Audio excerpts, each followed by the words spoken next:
This is a special presentation. Welcome to the Inside Track, presented by Red Shores. Here is your host, Peter McPhee. Well, thanks very much, folks, and welcome to another edition of the Inside Track. It's Friday night. We're kicking off Old Home Week, and I can't think of a better guy to talk to about his career than Kenny Arsenault. Boy, he's had a lot of great wins over his career, and we're going to talk to him tonight. Kenny, welcome to the Inside Track. Thanks for having me.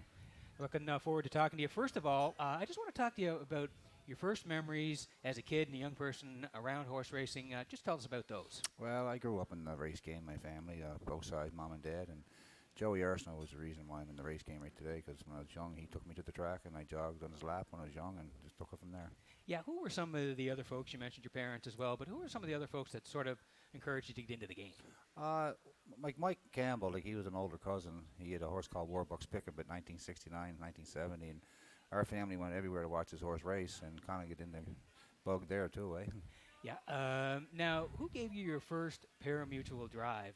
Tell us about that. It was Joey, my Uncle Joey. The first day I drove horse, he gave me 4 horses to drive. Yep. And it was quite a thing back in 1983.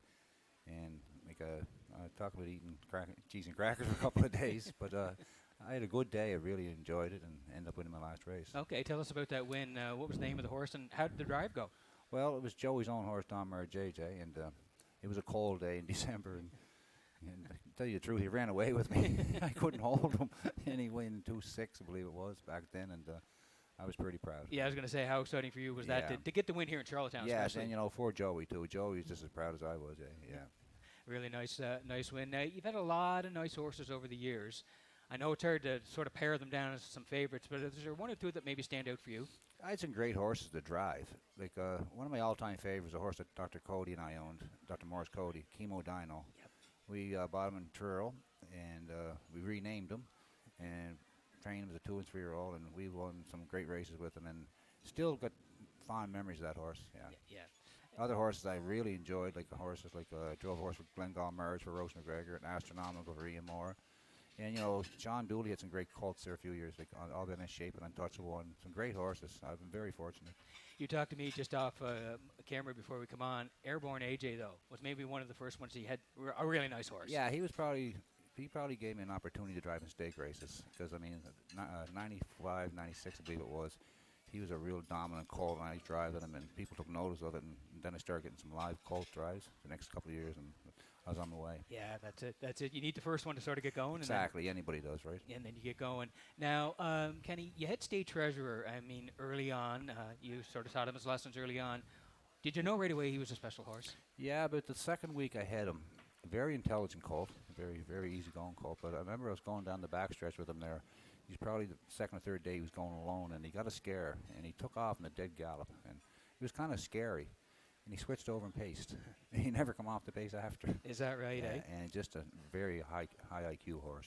Everything he did was right. Did you know that he would go on to be as great as he was at that point? I thought he was a very special horse, but, how would I know he'd go in 47? Yeah, exactly.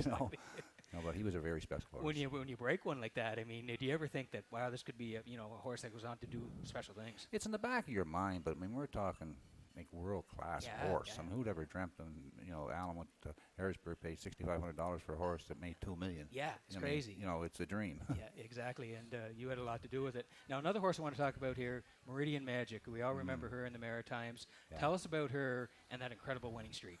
Well, she started off, she was 0-3 her first 3 starts, and she won her first start, Old Home Week. And she just took off from there, and she kept getting better and better, and her confidence level just kept getting higher and higher. And so was her driver's confidence, because, she was really good, and she got to be good. And she made me look good a lot of nights. 25 straight wins, though, Kenny. That's incredible.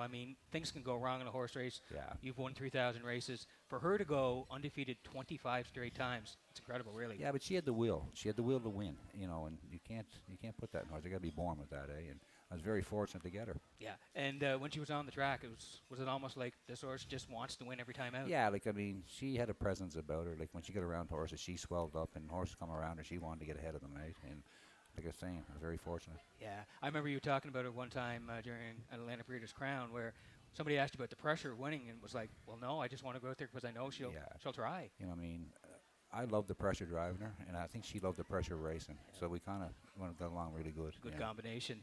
Kenny, you hit a huge milestone a couple of years back, win number 3,000. It's incredible, really. You've had a great career, but what did it mean to you to hit 3,000? It meant a lot. I remember when I got 2,500, my mom and dad wrote for the picture, and I lost my father between the 25 and the 3. My mom was still alive. My mom had just passed the year before, so it was kind of a really exciting time, but it was a sad time because they were my biggest fans. You know, my whole career, my mom and dad, they never missed. You know, they used to drive the Truro St. John to watch me race. Yeah. So, like I say, it was a very, very special race, but it was kind of a sad time, too. Yeah, I mean, had such an incredible career. I remember last year when you won the Governor's Plate and Lee was walking back with you and Sarah Sealster had won it, you said, this is a special time because you've had a lot of big drives, but really your career has come full circle. Well, exactly. I mean, getting up there in age, and I mean, these young drivers that they're driving now, because it's pretty tough to win against them. But I mean, winning that Governor's Plate last year with Sarah Sealster was very special. And I loved driving in Summerside. I mean, drove there for 30 years and drove some good horse for people in Summerside. And that was my second Governor's Plate, and you know, it was really special. Excellent. Kenny, we always ask somebody that comes on the Inside Track to pick a race. You've chosen the 1998 Wall Hennessy Memorial. Yeah. Why that race? Well, like I said earlier, this horse meant a lot to me because one of my best friends, Morris Cody, owned half of them, and we bought him young, and we watched him develop through his career. And winning the Wall Hennessy was my first Wall Hennessy, who's my grandfather. Yes. And beating Jody and Gordy was really special. Where you were 1, 2, 3. Yes, yes, and you know, everybody was there. Relatives home from the States. Yeah. It was a big race for me. I really enjoyed it. And you got the bragging rights. Yes, and I got the watch too. That's right. Well, congratulations. Thank you. Congratulations on win number 3,000. Thank You've had a rock solid career, and it was terrific watching you every week, week in, week out. Thanks for doing this today. No problem. Best luck during Old Home Week. Yeah. And we're going to watch now. Here's Chemo Dymo winning the 1998 Wall Hennessy Memorial.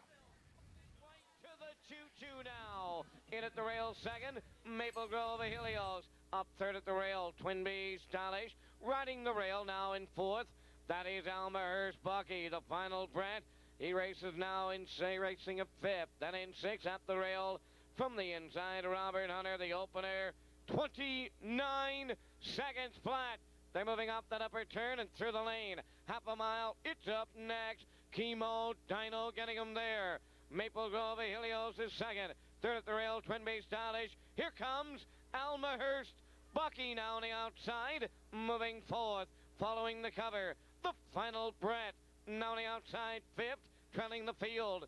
Robert Hunter, sixth, halfway home, 59 seconds flat. They're on their way to the back stretch. Second time, 3/4 coming next. Chemo, Dino on top. Almahurst Bucky set to join them now. Third at the rail is Maple Grove Helios. The final Brett on the outside, fourth. Robert Hunter is fifth, trailing the field. That's Twin Bee Stylish on by 3/4 in 1:29 flat. Midway around the turn of the final time.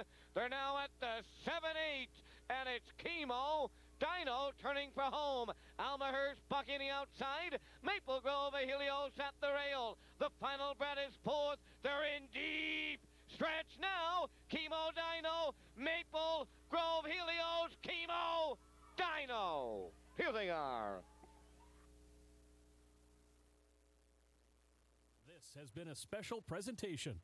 The Inside Track was presented by Red Shores,